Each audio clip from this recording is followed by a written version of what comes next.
privileged to be part of this conversation today, and incredible to watch all these great minds work together in being curious.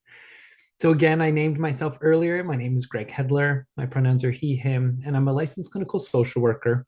And I've worked with families in various different settings over the past 21 years in the medical space. And I feel very privileged again to present today some conversations around caregiving.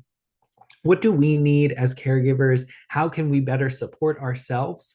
And everything that I offer today is invitation. There's nothing here that I say, this is what you should do, this is the right thing to do. My intention for today is to offer sort of a menu for you to select from. And I'm going to speak under the eyes of positive psychology, a way in which we find and build our sense of resilience. And so that's the lens I'm coming from today. And I really wanted to set that as our beginning piece, that everything is an option, everything is invitation. And if there's something here that doesn't fit or feel right for you, that's really great to know as well. So find the things that really light you up and that can support you. I'm not going to use the word, I'll name it now, the idea of self-care. That won't be something that I will say. However, I really believe that it's like self-compassion. It's like, what do I need right now? For myself, one of the experiences that I've recently had was when a therapist of mine had asked the question to me, what would bring more ease to your experience right now? What would bring more ease? And I appreciated this question as it reflected me to think for a moment. It wasn't about finding a different thing to do or adding on something that we would call self-care. It was asking me to work with what presently was, and how could I dial down the intensity of the experience right now? How could I find a little bit more ease with the realities of the world, with the chaos that's around us, with the day to day that we all individually live with? Where was the opportunity for ease? And this is something that I begin with for all of us, is that maybe it's not about taking on more things for us to support ourselves as caregivers. Perhaps the question becomes, what can I do to bring a little bit more ease to the experience that I'm having right now? The example that she also gave was extremely simple and within reach. And it's this idea of like the way that she was sitting in the chair and the way that she was, fitting with her body, like it actually us myself to be able to do this. So when I came home, one of the things that I recognized was like how my cabinets were set up, that there was actually effort that I had to make in order to do this thing, like to pull down this item all the time. And it was wondering, why do I have it so high when it could be really placed in another location?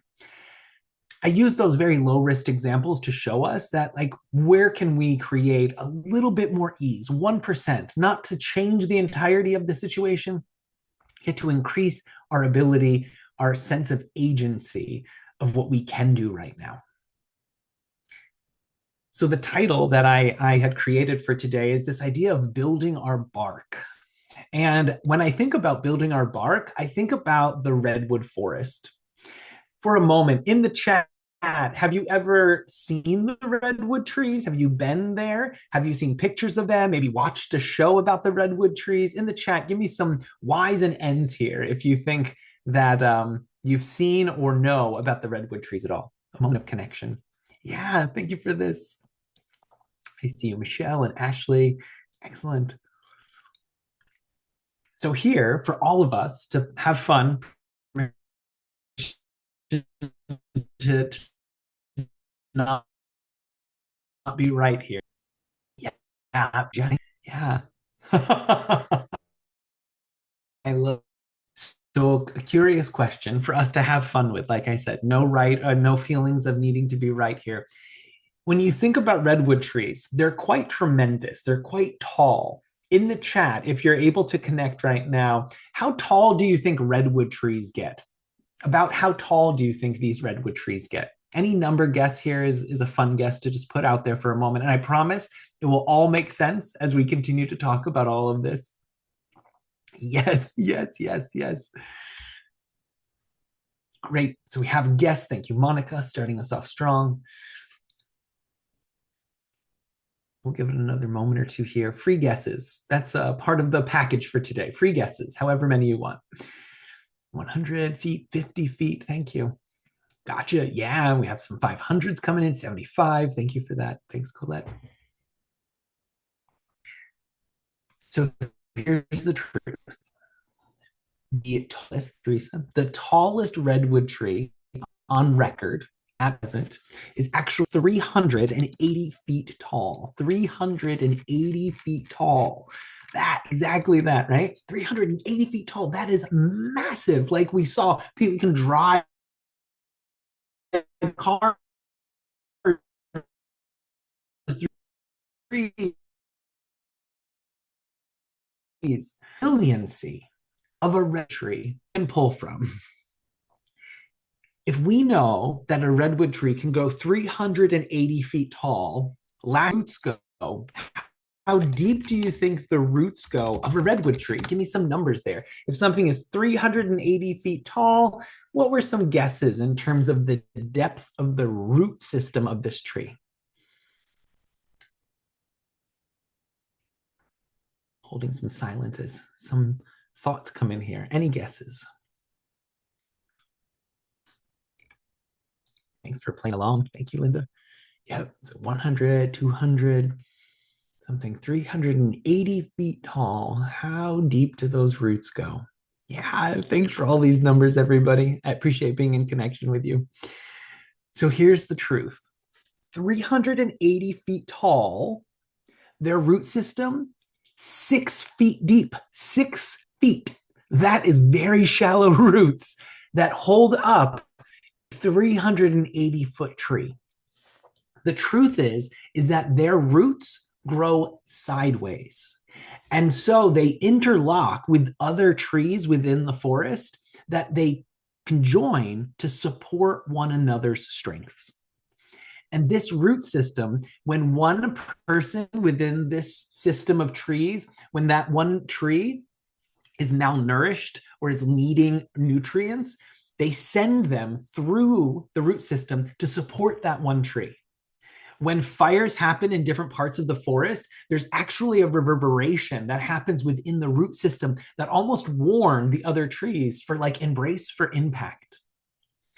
And the incredible part about redwood trees is that the heart of the tree is secured within the depth of the bark, that the bark continues to grow over the live part of the tree, this heart part of the trees in the middle, and the bark begins to build up on the sides. So even when the bark gets scarred by fire or by anything that happens to it, right, it doesn't necessarily impact all of the tree, that the tree continues to be one of the most resilient living creatures that we can witness. And so my intention for today is to highlight the power of community. Being with all of you today and watching your engagement, watching your questions and recommendations, that is a community building people better by having curiosity and making us strong, right? That is incredible. Incredible. So if we can continue to think about ways in which we can support ourselves and one another through relationship, that is one of our biggest resources when it comes to this idea of building our bark or finding our resiliency in some way. So far as captioning, think about what can bring a little bit more ease to this moment in some way, shape, or form. Given the situation I'm in, what can bring me some more ease? The second comment today is around the idea of community and who can I trust? How can I build my community? How can I have this root system that's going to enable me to withstand some really challenging times? Who are those people that are going to be able to stand alongside me in both the good times and also the harder times that we all as humans find ourselves in?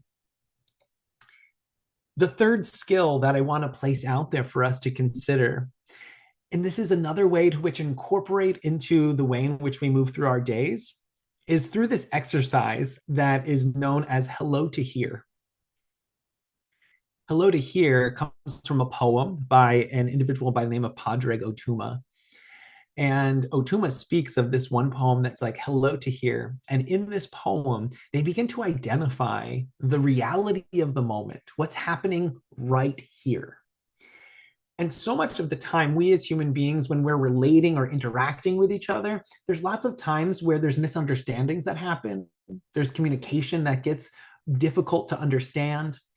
And it is because I think a lot of the times we may not be recognizing the fullness of somebody's story, the stress that might be happening, the lost dog that might be happening. All of this is realities to life that we might not know of right up front. So the hello to here practice, again, depending upon your family, depending on you, this may be something you think about. And you even asked it in your curiosities before about what was that young person feeling in the case study we talked about. This hello to here is one of the ways in which we can actually get to those sensations, those experiences we're having. So hello to here actually enables us to take stock, to take a moment and be like, what am I bringing to this situation right now? As I show up to this appointment, as I show up to this dinner, as I show up to the school again. Hello to here gives me the opportunity to think and feel for a moment. Hello to any emotional content that might be happening right now, any feelings that are swimming around in my head and my heart, any physical challenges that we might feel present to, whether it could be even impacts from the weather, it could be the way in which our bones feel, it could be all of this physical parts that are going to change the way in which I talk and the way I show up. Hello to any social pressure that might be present to me. Hello to any spiritual challenges or embracing parts of my spirituality that feel present.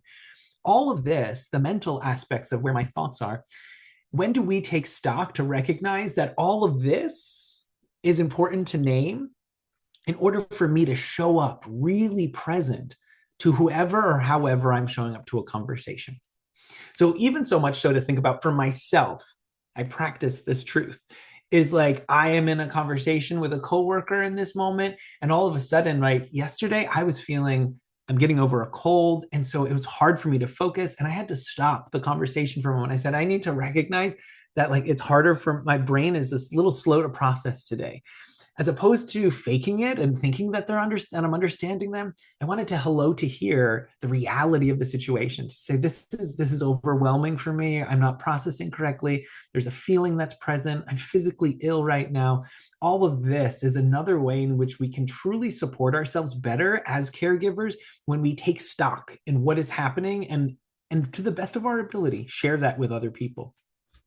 So, this hello to here experience offers us a moment of curiosity for ourselves. And if you're feeling bold and brave and able, permission not to, in the chat, if you were to check in with yourself right now, what is here for you right now? What is here and present? It can be physical, emotional, social, a sensation in the body, mental, a thought that keeps churning over and over again, living rent free within our brain in some way. Is any thoughts about if you've checked in with yourself, what's present for you right now? Is your thought somewhere? Yeah, you ignite my compassion as I look at this. Yeah, overwhelmed, mentally drained, that overwhelm, double down, double click. Thank you, Shara. I named some aspects of me that are here. Yeah, excellent. Yeah, nice pulling from, right? Even those moments when we're feeling energized and uplifted about something, that's going to change the way we show up. We want to be able to name the thing that's happening for us in order for us to do something with it. If I'm feeling overwhelmed, maybe then my curiosity then can go to, if I name it and identify the overwhelm, maybe then I can ask that other question of like, what can bring me a little bit more ease around my overwhelm right now? What's one thing that I can do to support myself? And the second part is to consider is if I'm feeling overwhelmed, is there a support system, a root system that may be somebody that I can draw from right now that can help support me to stand a little taller? So this practice again of what is here right now, what is here right now, gives us the ability to support that. Yeah. Yeah, agreed, Judy. I feel that as well. It's like that compassion comes up for me of like wanting to support. One of my favorite definitions that I come to often around this idea of resiliency, again, playing within our chat. If you were to define this idea of resiliency as you know it, resiliency, what would you say resiliency is? In the chat, if you could be so bold to offer, what would you say resiliency is? I'll give it a moment here. to offer some thought. Yeah, weathering the storm. Thank you for that. Sometimes words I hear around this. Yeah, yeah, Kate, you're that's what I was writing too. Lots of times resiliency may be the bounce back, to keep trying. Thank you. Show up in hard times, to adapt. Jackie, I see you. Thank you. Keep going, never give up. Thanks, Susanna. So for me, I've been inspired by a teacher of mine. Yeah, learn and grow. Thanks, Ashley. I see that growth mindset of like experiencing that. One of my teachers, who's now has passed on, Chris Peterson, one of these great minds. Yeah, yes, Yvette. Thank you so much. One of the things that they speak of is this idea of resiliency is our ability to struggle well. Where I really find fascination in this is that we're not taking away the struggle. We're not negating it. We're not pretending it doesn't exist. We're saying the struggle is real. And my curiosity becomes, how do I do this well? What does well even look like right now for me? What is even possible right now? Well could be I got out of bed and that was the biggest, that was the lift within itself. So, where I've appreciated getting to think of resiliency as this is that it doesn't negate my struggle. It says, bring the struggle. I'm not going to steal anybody's struggle, because to what you said, Yvette, is this idea of that there's potential for growth. There's a challenge, that there's an ability that I want to hold to. And someone else had named that too, right? Never giving up and growing from that experience, as Ashley said. So we want to take it along with us. And this lens for me gave permission for me to like say, like, yeah, the struggle's real. It's part of the thing that's happening right now. So it's not only me finding out how to do things better, it's me to also recognize this is the big picture of what's happening right now. This is also what's real for me right now. And we allow both of those pieces to be true together at the same time. This idea of two things being true at the same time, as one of our final minutes together before we open to some questions and answers, and is the imagery of what this art form is in front of us. It's called kunsinki. This art form is from Japan. It's 15th century. And this art form came about because they were looking to find a way in which to take the broken vase and actually bring it back to its space of beauty. How does that work? And the way they were doing it before was it just left it a little less desirable. Yet, so they took gold inlay and they placed it within inside these broken pieces of the vase, bringing it back together. Where I want to remind us of is that as we continue as caregivers to do the good work and show up in all the ways, we want to continue to pour into ourselves as we are able.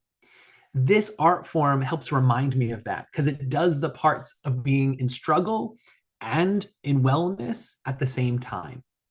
This art form holds broken parts of us, the hard parts of us, the overwhelmed, the mentally drained parts of us, alongside the stronger parts that get us to do it again, to show up as a caregiver, to show up as that parent, to be in that space. Once again, to advocate, as we got to hear from Alicia, the advocacy in the broken and the strength of what that was, the brokenness of a system, the strength of a mother to be able to get the needs met of their child. Holding both these pieces. This is what we call paradox. And when I began to think about paradox, it's holding two truths together at the same time, two truths. This is a struggle, and I have the ability to move through it. And so this becomes what I think of as like the universal ampersand to life, the and symbol that puts these pieces together, the broken and the whole. This so much for our families within CHOP. We live in a gray area because we are recognizing the challenges that face our children, that impact their children's lives, and also the beauty of having children. These are two challenges that live together, and we live in the gray of that. And so the way in which I think about holding both of these is asking things like, what did I learn? What do I desire right now? What have I lost? Recognizing all of this as part of our experience that may lead us to understanding either our broken or whole parts, equally asking questions of how am I changed by this experience? How do I apply this tomorrow? How do I even get up tomorrow? How have things even remained the same despite these challenges that shows up? How can I leverage my strengths?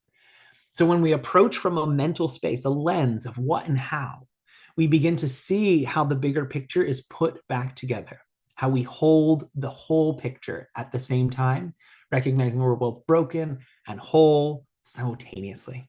We are both these things. And in that, we find our resiliency. We find the holding of the struggle and the opportunities for us to support ourselves in ways that feel good and right to us in these ways.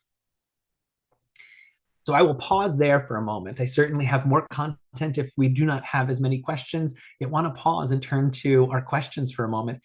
Of as I'm sharing all of this from our audience and our team here, what questions emerge for you? What questions show up? How can I support you in this moment?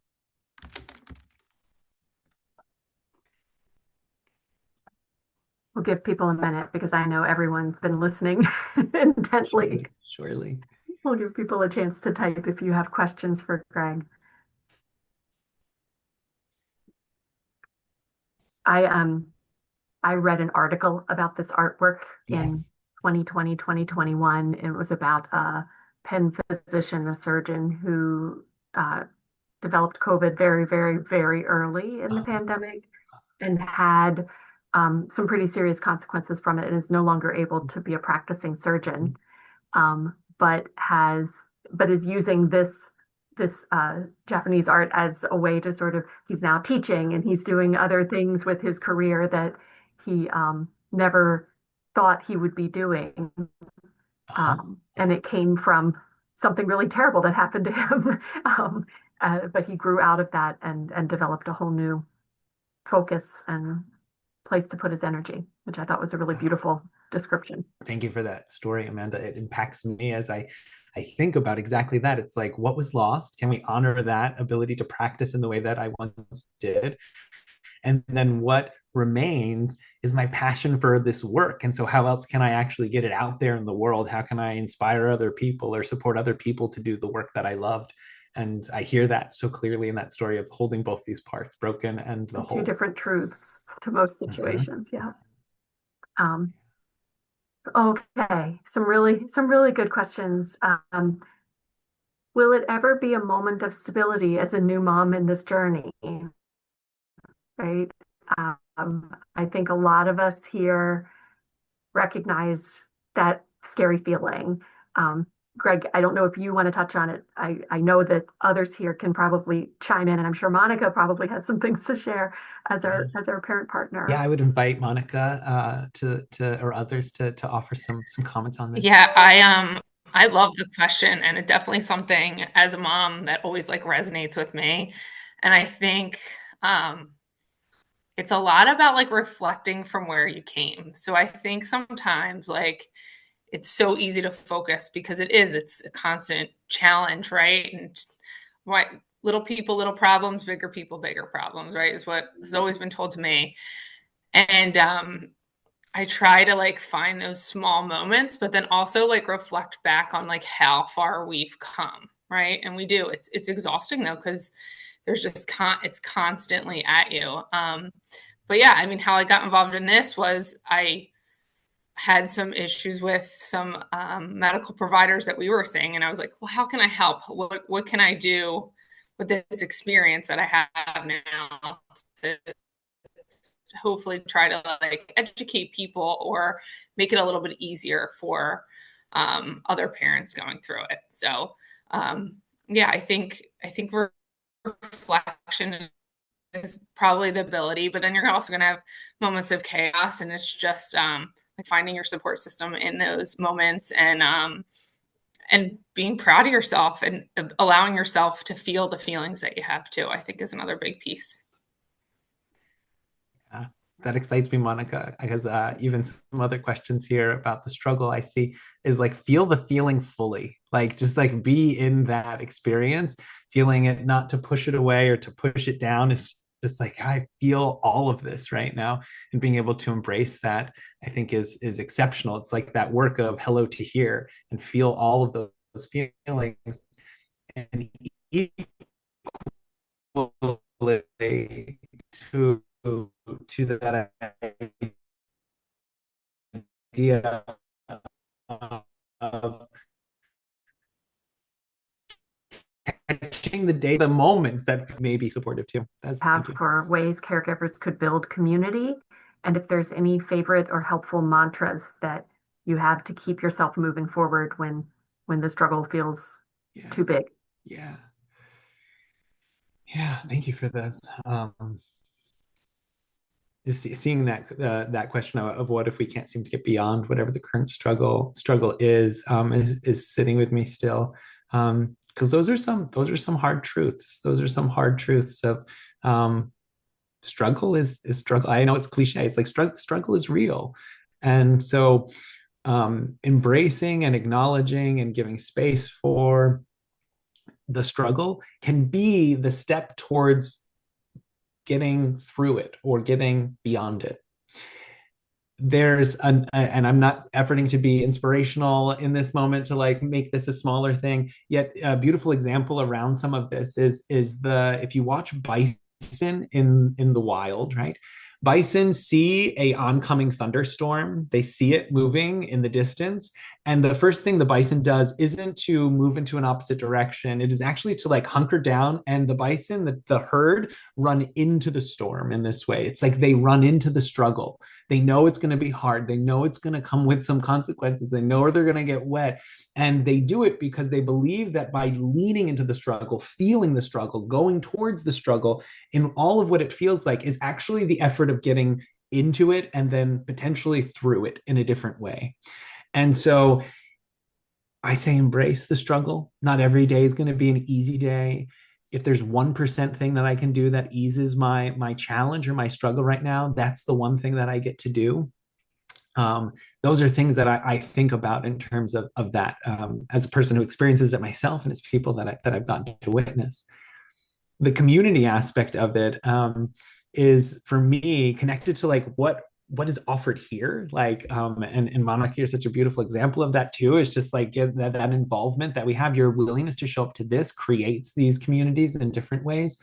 And if there is a passion of yours or something that is really a part of your identity, if you really enjoy aspects, some hobby that really feels meaningful to you, if there's space in your world, it may not always be easy, yet is there small ways in which you can find communities that share similar passion that sort of uplift you, or that can like remind you of these parts of yourself that when you're in the struggle you may forget. And so communities that feel passionate for you, they may be spiritual communities, they may be hobbies, they may be sports things, anything small that can be connected for you virtually or otherwise seems to be something I think about. Great. Mantras. Every year, I have a like phrase or mantra that certainly like is what I think about all year long. And this one year, one that I embraced was every day is training day. That's what I said to myself all the time. Every day is training day. And it sort of allowed for me to see everything as a teachable moment somehow. That like all of this, the traffic is happening to me in order for me to find this movement or teachable moment that I'm had. Like it was all for training. It was all for training. The relationships I was in, the courses I was in, the patients I got to support were all part of like how I lensed every day. It was a training day. And it was in this support of building my strengths. And for me, that's something that resonated. For me, that was something that actually moved me through some moments of struggle. It may not resonate for you. So it is really the privilege and the permission to come up with a mantra that in your heart is like the thing that you need to hear right now. That's what I ask people sometimes. What is the thing you need to hear right now? What is the thing you need to hear right now? And for you to answer that in an honest way that allows for you to make that mantra something that you create yourself, right? Like, what's the one thing you need to hear? And I've played this out with individuals before, and it's great knowing what there's on their mind. It's like, I just want to be told I am doing the best that I possibly can. I'm like, I'm here to say you're doing the best you possibly can. So it's something that you can also generate yourself.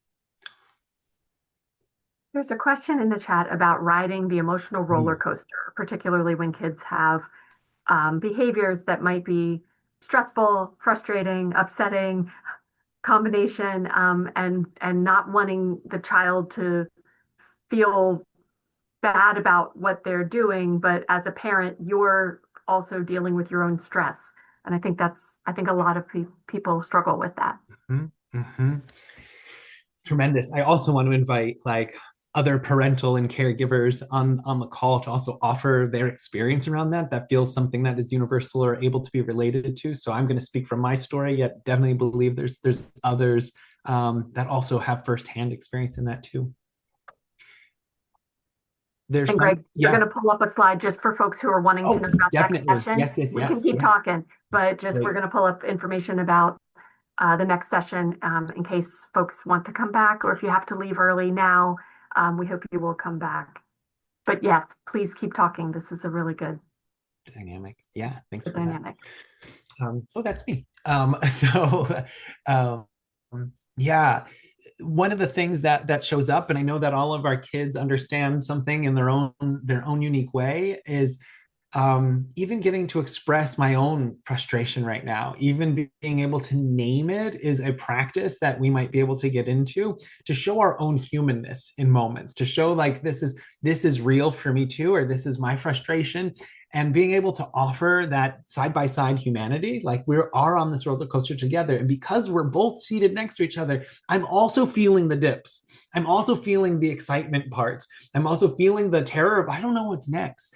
And if we're able to sort of name some of those things ourselves and recognize our own limits and be able to name those, that may also be a support to our children as they watch us move with them in some way.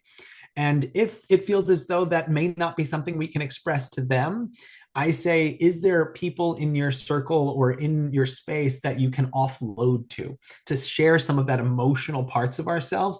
Not to have them say, you're right, this is where, but to listen, no buts, and to listen and saying, like, this is hard for me right now. I'm not looking to affirm it, to tell me not to feel this, or to do anything otherwise, or to change it. I'm just wanting to be heard. And so if those emotions are happening, having people that you can offload to, which I think of as like taking a little off the top, like a haircut, just, it's not going to take all of it away. Yet if I can express some of it, that may enable me to actually be back on this roller coaster that's part of being with my son. Yeah.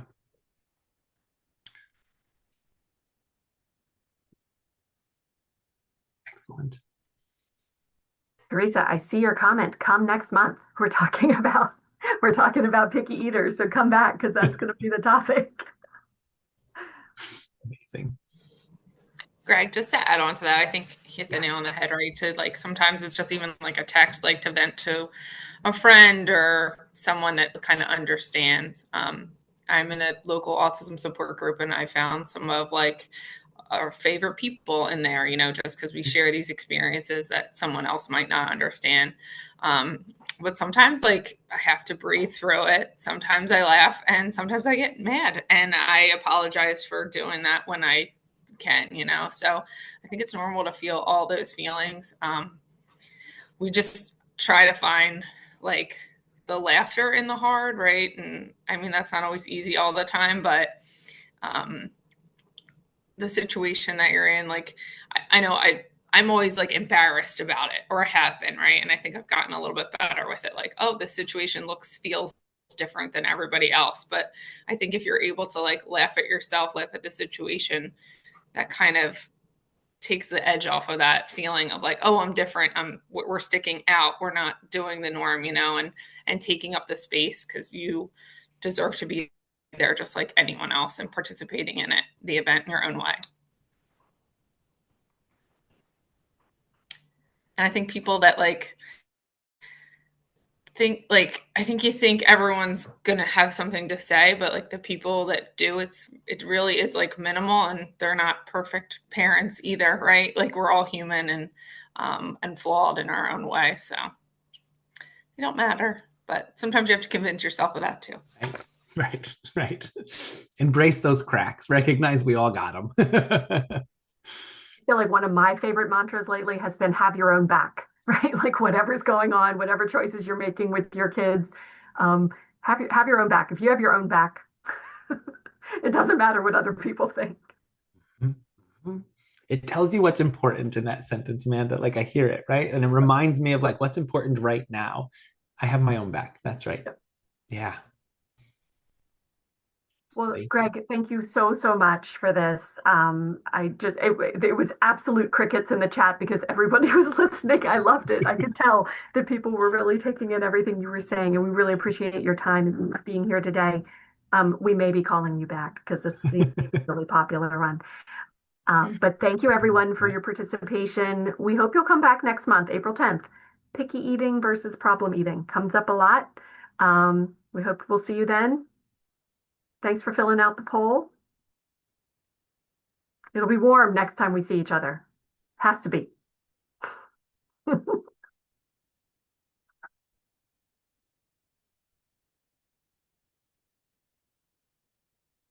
Meg, I don't know if it's possible to relaunch the poll. Someone's asking for it.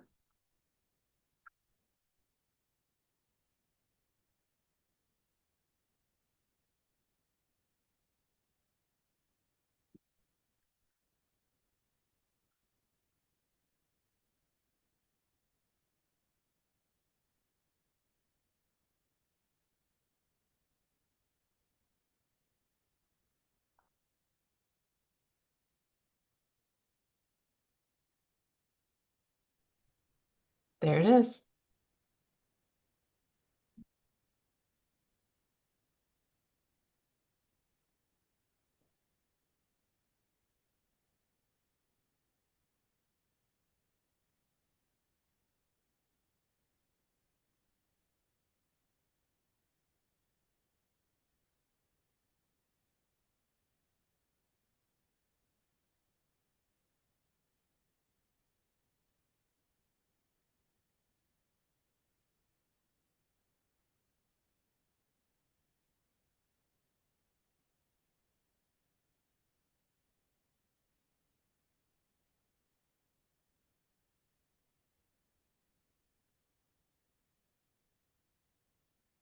Nope.